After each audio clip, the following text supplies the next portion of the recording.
सो हे WhatsApp guys, कैसे आप सभी लोग। स्वागत है आपका मैं एक और नई वीडियो में। तो आज के इस वाले वीडियो में मैं फिर से एक्सप्लेन करने जा रहा हूँ लॉर्ड ऑफ मिस्ट्रीज मानवा के रीमेक के चैप्टर नंबर 8 को। लेकिन चैप्टर नंबर 8 के एक्सप्लेनेशन को स्टार्ट करने से पहले मैं आपको एक चीज़ बताना चाहता हूँ कि जो लॉर्ड ऑफ मिस्ट्रीज का एनीमे है उसके अंदर बहुत सारे वेब नॉवेल के सीन्स को जो कि इम्पोर्टेंट है उनको कट अप कर दिया गया है, जिसके वजह से बहुत सारे लोग को कुछ भी समझ में नहीं आ रहा। तो उन लोगों के लिए मैं ये चीज़ बताना चाहता हूँ कि वो लोग अगर वेब नॉवेल को जाके नहीं पढ़ सकते तो वो आके हमारे मानवा के एक्सप्लेनेशन को भी देख सकते हैं, लॉर्ड ऑफ मिस्ट्रीज के मानवा के।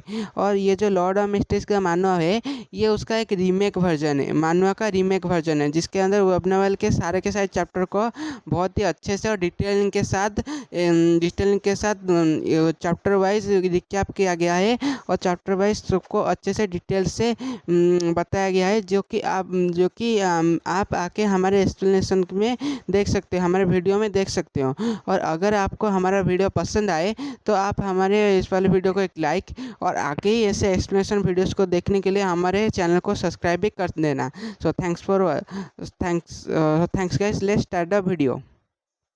लॉर्ड ऑफ मिस्ट्रीज के इस वाले चैप्टर की स्टार्टिंग होते है और हमें ग्रे फॉग के अंदर के दुनिया का सीन दिखाया जाता है, जिसके अंदर वो तीनों लोग बैठे हुए होते हैं। और आगे जहाँ पर वो लड़की बोलती है कि आपका शुक्रिया मिस्टर फुल, हमारे इस कॉन्ट्रैक्ट के अंदर एक विटनेस की तरह रहने के लिए, जिसके वजह से हमारा ये कॉन्ट्रैक्ट पूरी तरह से अच्छे से पूरा हो पाएगा।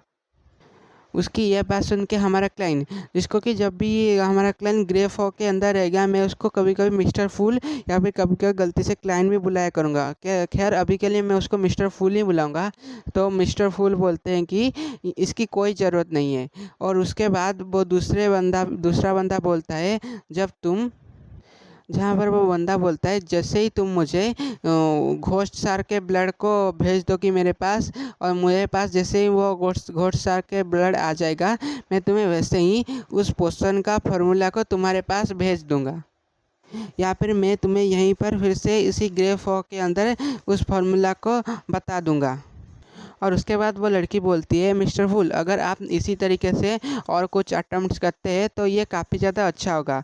उस लड़की की यह बात सुन के वो बंदा भी बोलता है, इन्होंने बिल्कुल सही कहा मिस्टर फुल, अगर आप ऐसे ही रेगुलरली इस तरीके से गैदरिंग करेंगे तो ये हम लोगों के लिए काफ़ी ज़्यादा अच्छा होगा।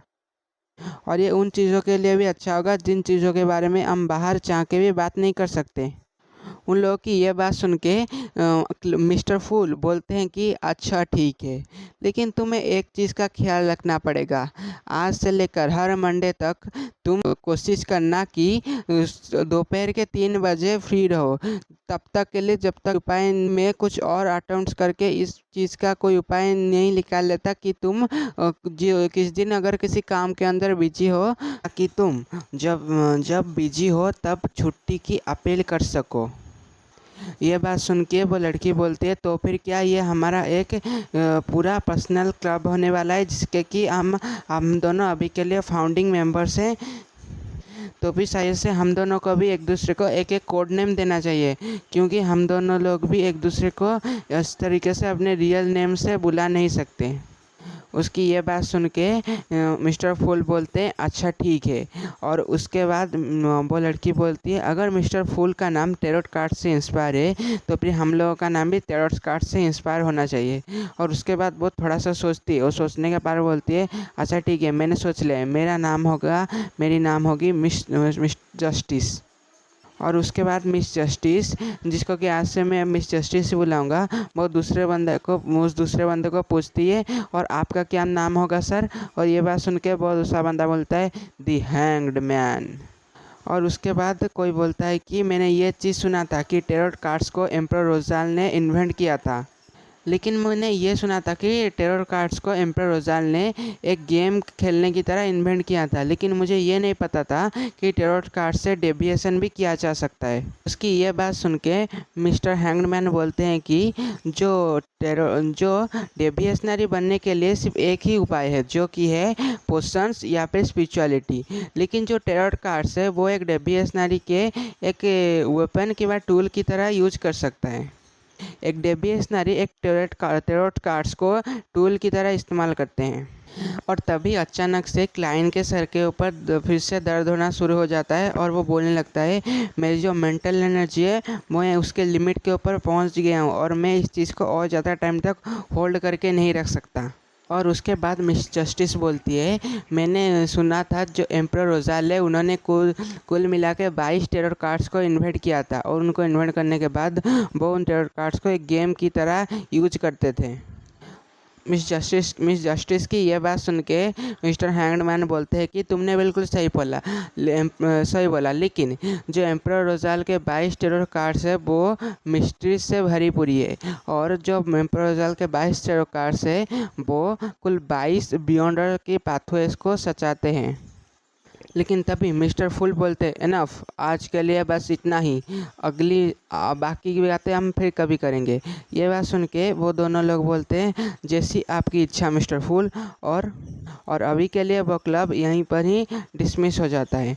और उसके बाद सीन शिफ्ट होता है और हम देख पाते हैं क्लाइंट को जो कि अभी उठ चुका होता है और अपने सर को पकड़ के बोल रहा होता है, क्या ये एक सपना था? नहीं, ये सारे लोग जो कि मैंने उस समय देखा था वो सारे के सारी चीज़ें सच थे। और वो आगे बोलता है, ये पूरी की पूरी दुनिया पूरी तरह से मिस्ट्रीज के अंदर भरी पूरी है और अभी के लिए मेरा घर वापस जाने का तो मेरे ख्याल से मुझे कोई रास्ता नहीं मिलने वाला। और उसके बाद क्लाइंट अपने सर को पकड़ते हुए एक चेयर के अंदर बैठ जाता है। बैठने के बाद सोचने लगता है, शायद से अगली बार जब ये फिर से हमारी मीटिंग होगी तो फिर मैं उन लोगों से सीक्वेंस 9 के उस पोर्शन का फॉर्मूला भी जान सकता हूँ।